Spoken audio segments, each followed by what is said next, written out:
What if one day someone comes and tells you that the city you're living in right now is going to be underwater by the time it reaches 2050?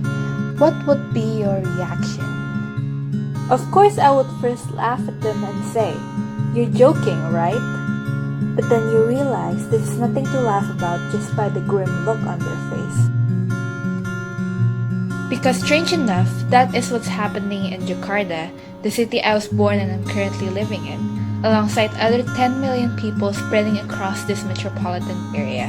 This past decade, we have gone through a little too much encounters with our major enemy, which is the flood. This annual catastrophe that we face has destroyed houses, became the trigger to other disasters, and tragically took the lives of our loved ones. Flood is something we've been accustomed to since centuries ago, but as modern citizens, why can't we control it? Because there's one factor out of our hands, which is water. No, not flood water, but the water we use to drink, to bathe, and to continue our lives with. 60% of Jakartans still use groundwater to fulfill their daily needs. They extract these from wells, some of them without legal authorization. The excessive pumping causes the land above it to sink, at least 1 to 15 centimeters per year. What appears to worsen the situation is, of course, climate change, the rise of sea levels in particular.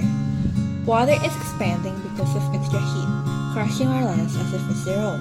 Some coastal areas have created barriers from the sea to stop seawater from entering the city, but even that doesn't last long, because who can ever win over a fight against the ocean? Okay, so this happened because we need water. And ironically, this too be the cause of us getting swallowed by water in the nearby future. Who's the most affected in this scenario?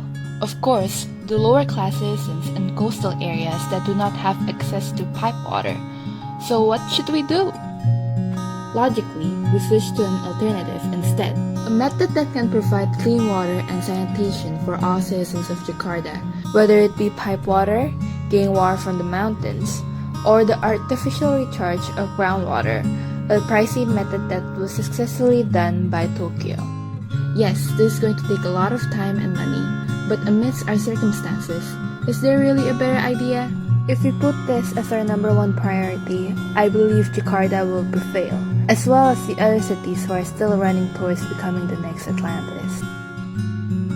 But don't you think that's the end of the story? Upon us, there's a more significant issue that we must solve. A subject so long discussed is still often overlooked. You guessed it again, climate change. An occurring phenomenon with so many branches and loopholes. The only way we can correctly apply our solutions is if we can get everyone to participate in its eradication. Do we really need to witness a city disappear into the water before we can consider this as a major issue? No. Therefore, save your breaths, sink your differences, and let's act now.